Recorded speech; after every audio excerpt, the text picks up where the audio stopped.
Yo, my hair is going through a struggle.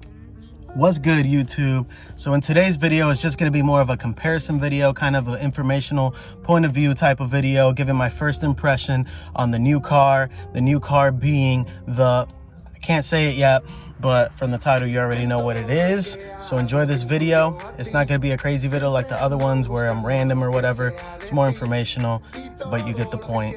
Ya tu sabe. Enjoy the video. Here you go. That's not what I meant to show you. Now for the real video. All right, so it's traffic hour and there's a lot of people everywhere I go. So this is probably the best spot I found to do this video in. But here it is, 2017 WRX. And like I said, it's traffic hour, so there's gonna be a lot of interruptions. I just moved it to the side, that way if someone comes, they can just pass by real quick. But here it is, the 2017 Subaru WRX. This is the base model. I'm used to saying 2015 because of the BRZ. But here she is. White is definitely the color I was looking to get. Very happy with this color choice. It looks super clean. The wheel colors look super clean. And I did get this as it was a trade-in vehicle. I do work selling cars. The windows are tinted 20%. Front windshield is not tinted fully. It's just tinted in the top. And I was not looking for a base model. I was looking for a premium due to the sunroof and the leather seats. Well, the leather seats in the limited. But I actually fell in love with this car. I sold the guy a Camry XSE and he traded this car in. It only has 57,000 miles on it. It was extremely well kept together. It's cop tuned, it has a stage 1 tune in it. All the service was done on it as well. This guy just really had it in amazing mint condition, which made me fall in love with the car. Now I was looking at another limited as well. It was also white, but I did notice the ones with the sunroof inside in it, the roof did look a little bit lower. The ones without it, the interior feels much bigger. And although the leather seats look nicer, I fell in love with the cloth seats. They feel super comfortable. I'm not a fan of the headlights, but that's what you're gonna get when you get the base model. But overall, I really like this car. The guy that traded it in, he had this vinyl wrap on it. I'm not too big of a fan of it. I'm probably gonna take that off. Yeah, as you see right there, he has it in the back as well. For similar reasons, I love the BRZ. I really like this car. I really like the curves on it. The side skirts are very aggressive. I do like the front fenders. But let me show you the interior. This is gonna be the front. And then yeah, baby, we got back seats now that are actually usable. And as you see, this was traded in with no floor mats. But I went ahead and got some for this car. All right, so if we compare it to the BRZ, it's gonna be much different in here. You no longer have all these notches down here. But what you do have is a big old cubby, something I didn't have inside of the BRZ. Let me clean the lenses real quick.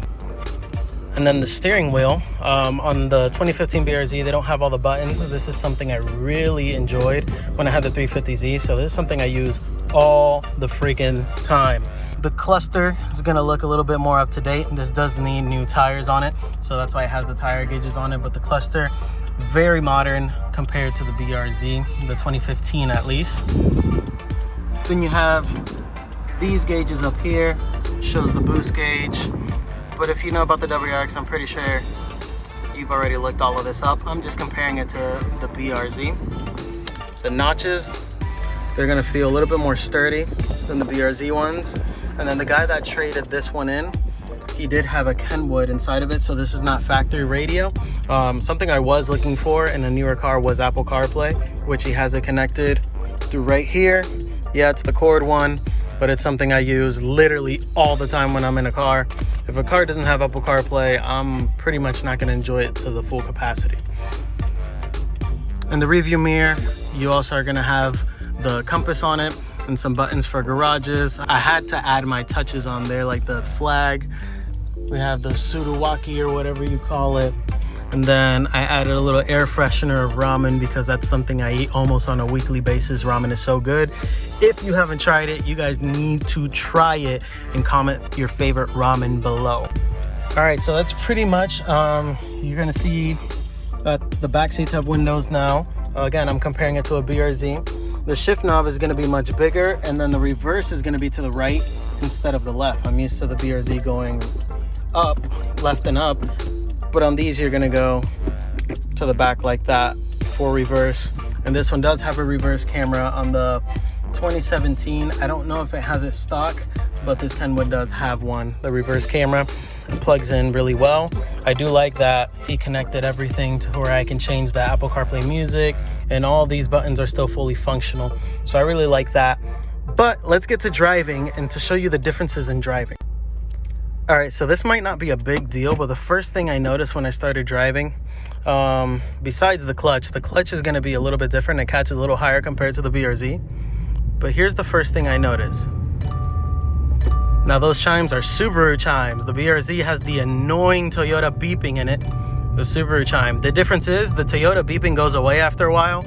This one does not. So let me put my seatbelt on so I can shut up. All right, so some first impressions compared to the BRZ. The first thing, the steering wheel does have this line down here. It does feel different when you're turning it, and it feels much more sturdy. Being in a big old sedan, being in a four-wheel drive does feel way different than a two-wheel drive. And then just the overall aggression of having the turbo, it feels much different. The handling feels, I don't want to say better, it feels different, but it feels amazing in this car. And then my favorite part is, I don't know if the camera catches it good, the audio quality, but that spool,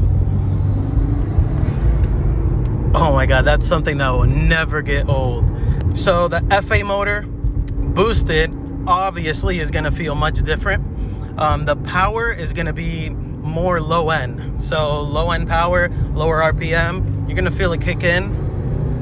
It's going to be way faster feeling than a stock BRZ. Obviously, because anyone that owns a BRZ knows that the BRZs are extremely slow, but they look extremely good. Another thing compared to the BRZ, something that I really like is that hood scoop. The hood scoop just looks so aggressive. I don't get tired of seeing it. I don't know, maybe it's just me, but it's something that feels super cool.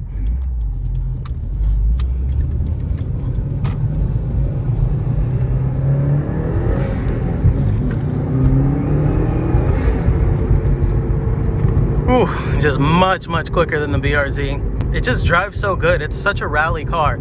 I accidentally went over a curb because I'm not used to how big it is, but it just ate the curb. Like, you could feel the rally. When I drive on gravel, because where our church is at, it's gravel floor, it just eats it up. So being in an all-wheel drive feels much different than being in a tiny BRZ. I mean, you feel huge in this, but at the same time, you just feel like a monster.